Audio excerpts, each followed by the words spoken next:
الحمدللہ رب العالمین والصلاة والسلام علی سید الانبیاء والمرسلین اما بعد فاعوذ باللہ من الشیطان الرجیم بسم اللہ الرحمن الرحیم۔ الحمدللہ اللہ تبارک و تعالیٰ کی ذات کی موجودگی کا احساس و شعور بیدار کرنے کے لیے بلکہ اس کو درجہ کمال پر پہنچانے کے لیے درس قرآن کا سلسلہ جاری ہے، اور آپ کو معلوم ہے کہ ہمارا الہادی پروگرام دروس قرآن پر ہی مشتمل ہے، اور اس میں ہمارا ارادہ یہی ہے کہ ہم قرآن میں بیان کردہ مختلف مضامین کا انتخاب کر کے اس سے متعلقہ آیات کی تفسیر آسان انداز سے اور کچھ تفصیل کے ساتھ آپ کی خدمت میں عرض کریں۔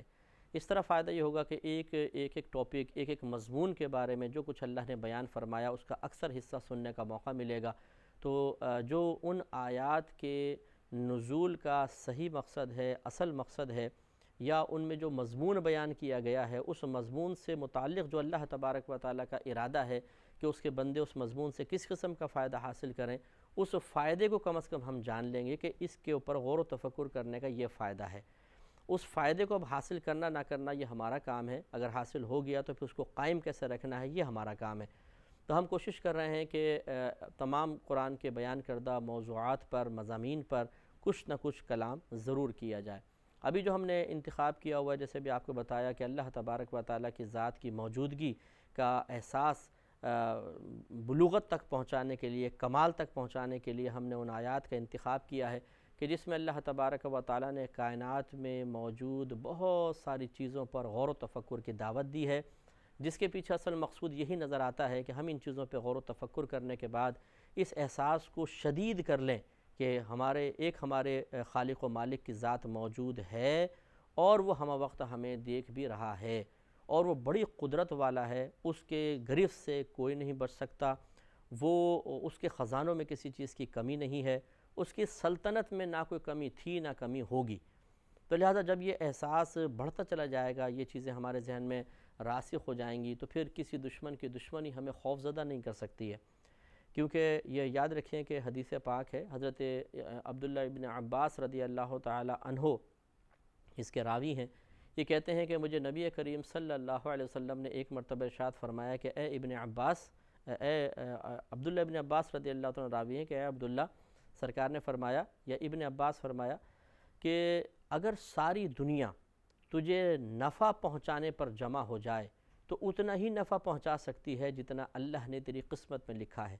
اور اگر یہ سارے لوگ تجھے نقصان پہنچانے پر جمع ہو جائیں تو اتنا ہی نقصان پہنچا سکتے ہیں جتنا اللہ نے تیرے نصیب میں لکھ دیا ہے۔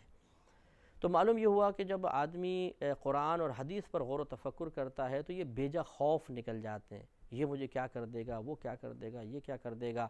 اور اسی طرح پھر خوش آمدیں، جھوٹی خوش آمدیں، غلط قسم کی خوش آمدیں، اپنے ضمیر کی ملامت کے ساتھ کسی کی خوش آمد بھی ختم ہو جاتی ہے کہ ٹھیک ہے جو قسمت میں وہ ملے گا اللہ تعالیٰ دے گا۔ ہاں، تدبیر اختیار کرنا منع بھی نہیں ہے، حکمت اختیار کرنا منع بھی نہیں ہے، لیکن ایک ہوتا ہے کہ اپنی طبیعت اور کیفیت کو گرا کر اپنے ضمیر کی ملامت میں مبتلا ہونے کے بعد انسان ایک کیفیت میں مبتلا ہوتا ہے، اس قسم کی کیفیات سے انشاءاللہ ہم بچ جائیں گے۔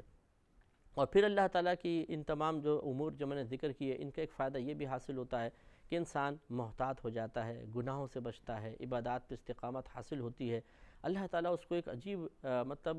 نورانیت سے نواز دیتا ہے، اس کے اندر ایک عجیب تاثیر اور اثر پیدا کر دیتا ہے کہ وہ جس کے پاس بیٹھتا ہے وہ بھی اس اثرات کو قبول کرتا ہے، اور بہت برکات حاصل ہوتی ہیں۔ اس کے لیے ہم مختلف آیات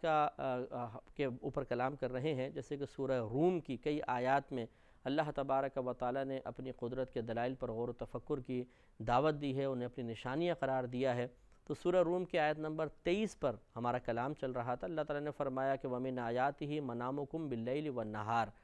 اور اللہ تبارک و تعالیٰ کی نشانیوں میں سے ہے تمہارا سونا رات میں اور دن میں، وَابْتِغَاؤُكُمْ مِنْ فَضْلِهِ، اور تمہارے تلاش کرنے میں بھی اللہ تعالیٰ کی نشانیاں ہیں اللہ کے فضل کو۔ وَإِنَّ فِي ذَلِكَ لَآيَاتٍ لِقَوْمٍ يَسْمَعُونَ، بے شک اس میں نشانیاں ہیں ایسی قوم کے لیے کہ جو حق کو سننے کے بعد قبول کرنے کی یا قبول کرنے کی نیت سے حق کو سننے کی صلاحیت رکھتی ہے یا سنتی ہے۔ میرا رہنما کوئی اور ہے۔ تو ہمارا اس میں دوسری چیز پر کلام چل رہا تھا کہ اللہ تبارک و تعالیٰ نے اپنے فضل کو تلاش کرنے کے سلسلے میں جو تمہیں معاملات الہام فرمائے ہیں، جو طریقے الہام فرمائے ہیں، اس میں بھی اللہ تعالیٰ کی بہت بڑی نشانیاں ہیں۔ تو اس لیے آپ دیکھیے کہ ہر طریقے سے،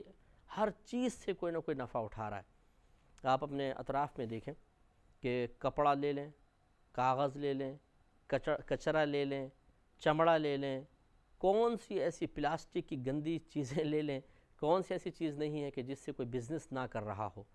یہ اللہ الہام فرماتا ہے مختلف چیزیں کہ ہر چیز، کچرا تک ہمارے ہاں کام آ رہا ہے۔ یہ کچرا بھی مطلب اس کو دوبارہ اس کو ریفریش کرنے کے بعد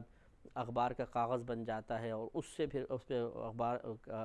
خبریں چھپتی ہیں۔ اسی طریقے سے تھیلے بن جاتے ہیں، پلاسٹک کی جو تھیلیاں، پلاسٹک کی جو سامان ہوتا ہے، اس کو مطلب دوبارہ مشینوں کے ذریعے پگھلا کر، درست کر کے، مزید کیمیکل وغیرہ ڈال کر نئی بالٹیاں بن جاتی ہیں۔ سب کچھ اگر ہمیں پتہ چل جائے کہ یہ بالٹی جس کو ہم یوز کر رہے ہیں یہ کس میٹیریل کی بنی ہوئی ہے، پہلے کیا اس کی شکل تھی، پھر کیا ہے، تو بہت ہی عجیب و غریب محسوس ہو۔ لیکن آپ غور و تفکر اس جہت سے کریں کہ ہر چیز میں اللہ نے کوئی نہ کوئی فائدے رکھ کر لوگوں کو ان فائدوں کے حصول کا الہام فرما دیا ہے۔ حتیٰ کہ قربانی کے دنوں میں آپ دیکھیے بکرے کی آنتیں اٹھا کے لے جاتے ہیں، اوجڑی اٹھا کے لے جاتے ہیں، کھال کا الگ یوز ہو رہا ہے۔ یہ اللہ تعالیٰ کی طرف سے الہام شدہ ہے نا۔ پہلے دور میں تو ایسا نہیں تھا، یعنی جیسے جیسے ترقی ہوتی رہی اللہ تعالیٰ کی طرف سے الہامات میں بھی اضافہ ہوتا رہا۔ کبھی ایک دور ایسا ہوگا کہ جانور کھایا، بس جو بچ گیا اس کو پھینک دیا، وہ سڑ گیا، یہ جانور کھا گئے۔ لیکن آج کے دور میں جیسے جیسے ترقی کا دور ہوتا چلا گیا، اللہ تعالیٰ مزید الہامات فرما رہا ہے، اور یہ اس کی عادت کریمہ ہے کہ وہ ہر دور میں مزید اپنی قدرت کے نئے نئے اظہار فرماتا ہے۔ اگر ایک ہی جیسی قدرت کا اظہار رہتا تو اتنا کوئی مطلب شاید بعد میں آنے والے مزید کوئی زیادہ غور و تفکر نہ کرتے، لیکن اللہ تعالیٰ نے بڑی وسعت رکھی ہے، اپنی قدرت کے اظہار میں بڑی وسعت ہے۔ ان کے اپنی قدرت پر جو دلائل قائم کیے ہیں، ان دلائل کی بڑی کثرت رکھی ہے، بہت بڑی تعداد رکھی ہے۔ تو اس لیے جیسے جیسے سائنس ترقی کر رہی ہے، جیسے جیسے انسان آگے بڑھ رہا ہے، نئی نئی چیزیں اس کے سامنے آ رہی ہیں، اور اتنی چیزیں آ رہی ہیں کہ ہر چیز ایک طویل غور و تفکر کا تقاضا کرتی ہے۔ جب وہ اپنی دانست میں یہ سمجھتا ہے کہ میں اپنے تفکر کو بالکل کامل کر چکا ہوں ایک چیز پر، تو 50 چیزیں پھر آگے کھڑی ہوتی ہیں۔ اب ان پہ سوچو، وہ ان میں کمپلیٹ کرتا ہے، 100 چیزیں اور آگے کھڑی ہوتی ہیں، جس سے یہ ظاہر ہوتا ہے کہ اللہ تبارک و تعالی کا علم بہت ہی وسیع علم ہے، اور اللہ تبارک و تعالی نے جو اپنی قدرت پر دلائل قائم کی ہیں وہ اتنی تعداد میں ہیں کہ انسان سوچتا رہے گا، غور و تفکر کرتا رہے گا، اس کی عقلیں ختم ہو جائیں گی، عمر ختم ہو جائے گی، زندگی ختم ہو جائے گی، لیکن اللہ تبارک و تعالیٰ کی قدرت کے دلائل ختم نہیں ہوں گے۔ اب جیسے سائنسدان خلا میں پہنچ چکے ہیں اور خلا کی وسعتوں میں حیران و پریشان اور اپنی حقارت کا احساس کر رہے ہیں کہ اتنا معمولی سا انسان اور زمین سے ہزاروں گنا بڑے سیارے، یعنی ایک قریب ترین جو دنیا کی مثل سیارہ ہے، نام میرے ذہن میں نہیں ہے، وہ میں ڈاکیومنٹری دیکھ رہا تھا، وہ 23 لاکھ سال کی مسافت پر ہے۔ 23 لاکھ سال، آپ اندازہ کریں کتنا دور ہوگا، اور یہ فاصلہ کتنا بڑا ہے، 23 لاکھ سال میں کتنا فاصلہ طے ہوگا، اور اس میں زندگی کے آثار بھی ہیں، اور بالکل دنیا کی مثل پہاڑ ہیں، دریا ہیں، سمندر ہے، اور زمین سے کئی گنا بڑا ہے۔ تو یہ جب آپ غور کریں کہ یہ صرف اگر ان دو پہ غور کر لیں کہ زمین کتنی بڑی، پھر دوسرا اس سے بڑا سیارہ، اور ان کے درمیان 23 لاکھ سال کا فاصلہ، تو اب باقی جو اور بہت ساری چیزیں ہیں ان کے اندر کتنے کتنے فاصلے ہوں گے، ان کی وسعتیں کتنی ہوں گی، اور وہاں تک ہم کب تک پہنچیں گے اور کب تک غور و تفکر کریں گے، جس سے ظاہر ہوتا ہے کہ ایک دن دنیا ختم ہو جائے گی، لیکن ہمارے تفکرات اپنی تکمیل تک نہیں پہنچ سکتے۔ ہم یہ نہیں کہہ سکتے کہ جتنا اللہ کا علم تھا ہمیں بھی اتنا علم ہو چکا ہے، یعنی جیسے اللہ نے اپنے علم سے دریا پیدا کیے، پہاڑ پیدا کیے، سمندر پیدا کیے، مخلوق پیدا کی، ہم نے ان سب پہ غور و تفکر کر لیا، تو اگرچہ اب بھی برابری کا دعویٰ تو نہیں ہو سکتا، لیکن چلیں جی، جو اللہ نے اپنے علم سے پیدا کیا وہ علم ہم نے ان چیزوں سے حاصل کر لیا جو ان چیزوں سے متعلق تھا۔ تو اللہ کی تو چیزیں اتنی ہیں، اور ان ہر چیز کے ساتھ اللہ کا علم وابستہ ہے کہ جب ہم ان چیزوں تک نہیں پہنچ سکتے تو اللہ کے علم کا گہراؤ کیسے کر سکتے ہیں۔ اس میں انسان کو اپنی کم مائگی کا احساس ہوتا ہے، حقارت کا احساس ہوتا ہے، اور وہ سمجھ جاتا ہے کہ واقعی میرا معبود معبود ہے اور میں عابد ہوں، وہ خالق ہے، میں مخلوق ہوں، وہ میرا آقا ہے اور میں ایک غلام کی حیثیت سے ہوں۔ اس وقت جب اپنی حقارت کا احساس ہوتا ہے تو کوئی پھر اپنے آقا کے خلاف بغاوت نہیں کرتا ہے، اور پھر وہ ایسا آقا جو بڑا رحیم ہے، کریم ہے، مہربان ہے، شفقت فرمانے والا ہے، بغیر مانگے بہت کچھ عطا فرمانے والا ہے، تو پھر انسان ان تمام بری صفات سے بھی دور ہو جاتا ہے جو انسان کو بغاوت پر ابھارتی ہیں، اللہ تعالیٰ کے خلاف شکوہ شکایت کے کلمات زبان سے نکالنے کی طرف مائل کرتی ہیں، ان سے بھی الحمدللہ انسان محفوظ ہو جاتا ہے۔ تو خلاصہ کلام یہ ہے کہ اللہ تعالیٰ نے ہمیں دعوت فکر دی ہے کہ لوگوں کے پیسہ کمانے کے ذریعے پہ بھی غور و تفکر کرو کہ کیسے وہ اللہ کا فضل حاصل کر رہے ہیں، اور واقعی ہر چیز سے،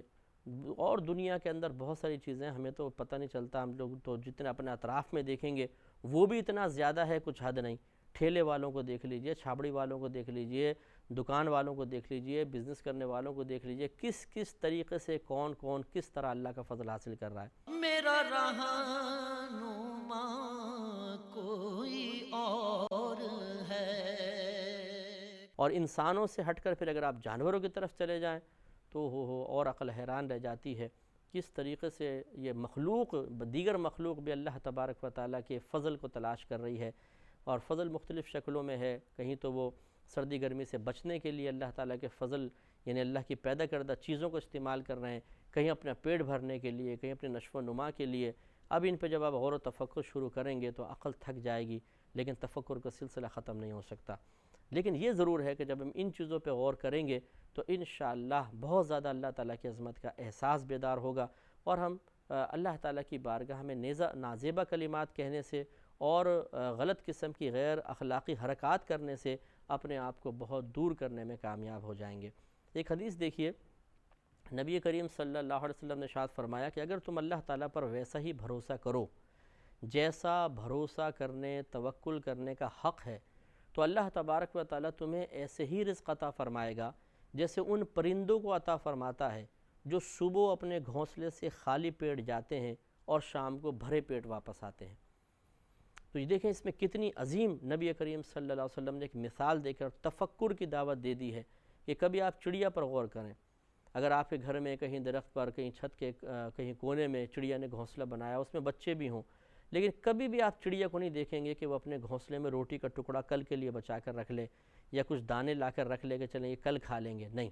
اس کا توکل اتنا کامل ہے کہ وہ جاتی ہے، کھاتی ہے، لا کے بچوں کو کھلاتی ہے، بس بے فکر ہو کے سو جاتی ہے، کیونکہ اس کو یقین ہے کہ میرا خالق و مالک اگلے دن مجھے رزق عطا فرمائے گا۔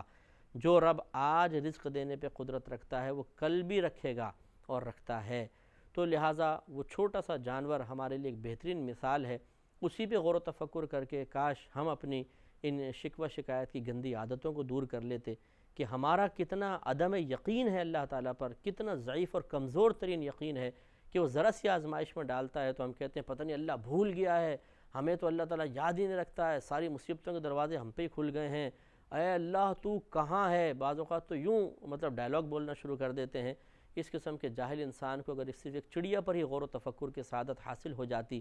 تو کبھی اس کی زبان پر اشرف المخلوقات ہونے کے باوجود یہ کلمات جاری نہ ہوتے۔ تو اس لیے یہ تفکر جو ہے یہ بیکار نہیں ہے، یہ بہت ہی امپورٹنٹ چیز ہے۔ اس کی امپورٹنس کی وجہ سے ہی ہم آپ کو بار بار اس طرف متوجہ کرنے کی کوشش کر رہے ہیں کہ غور کریں، تفکر کریں اور ہر چیز پر غور کرنے کی عادت ڈالیں، انشاءاللہ بہت برکات حاصل ہوں گی۔ آگے دیکھیے اللہ تبارک و تعالیٰ سورہ روم کی سے اگلی آیت 24ویں آیت میں ارشاد فرماتا ہے وَمِنْ آیَاتِهِ يُرِيكُمُ الْبَرْقَ خَوْفًا وَطَمَعًا، اور اس کی آیات میں سے یہ ہیں کہ اللہ تبارک و تعالیٰ تمہیں دکھاتا ہے آسمانی بجلی، کبھی خوف کی حالت میں اور کبھی لالچ کی حالت میں، یعنی کبھی تم خوف کرتے ہوئے اس کو دیکھتے ہو، کبھی لالچ کرتے ہوئے دیکھتے ہو۔ خوف کرتے ہوئے اس وقت جب ایک نارمل حالت ہے اور کوئی قحط سالی وغیرہ نہیں ہے، اب وہ بجلی کڑکتی ہے تو لوگ ڈرتے ہیں کہ ارے بھائی بجلی نہ گر جائے، جیسے شہروں کے لوگ عموماً۔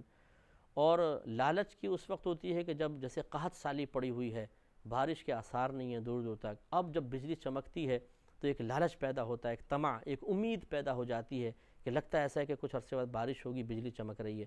تو اس میں اللہ تبارک و تعالیٰ فرماتا ہے کہ اس بجلی کے چمکنے میں بھی تمہارے لیے عظیم نشانی ہے۔ کیسا آواز آتی ہے، کیسا ایک دم جب بجلی چمکتی ہے ساری چیزیں روشن ہو جاتی ہیں، پھر ایک دم گھپ اندھیرا ہو جاتا ہے۔ تو اللہ تبارک و تعالیٰ چاہے تو اس روشنی کو باقی بھی رکھ سکتا ہے، چاہے تو اس اندھیرے کو بھی قائم رکھ سکتا ہے، لیکن کبھی اندھیرا کرتا ہے، کبھی روشنی کرتا ہے، بجلی چمکاتا ہے، اور آسمان پہ جب بجلی کڑکتی ہے اس کی گڑگڑاہٹ جب آپ دیکھیں کتنی خطرناک قسم کی ہوتی ہے، بادلوں کا گڑگڑانا، تو انسان کا دل لرز جاتا ہے ایک دم۔ کہتے ہیں کہ مطلب بعض روایات میں کہ ایک فرشتہ ہے جس کے ہاتھ میں کوڑا ہے، وہ فرشتہ مارتا ہے کوڑا تو ایک دم یہ آواز پیدا ہوتی ہے، اور اس کے کوڑے کے لگنے سے جو چمک پیدا ہوتی ہے وہ اس کا نام ہے برق، بجلی ہے۔ بعضوں نے کہا وہ فرشتہ ہی برق ہے، اس کا نام برق ہے۔ تو بہرحال اللہ تبارک و تعالیٰ نے بجلی پیدا فرما کر اس پر بھی غور و تفکر کی دعوت دی ہے کہ سوچو کس طریقے سے اللہ تبارک و تعالیٰ پورے آسمان پہ ایک دم بجلی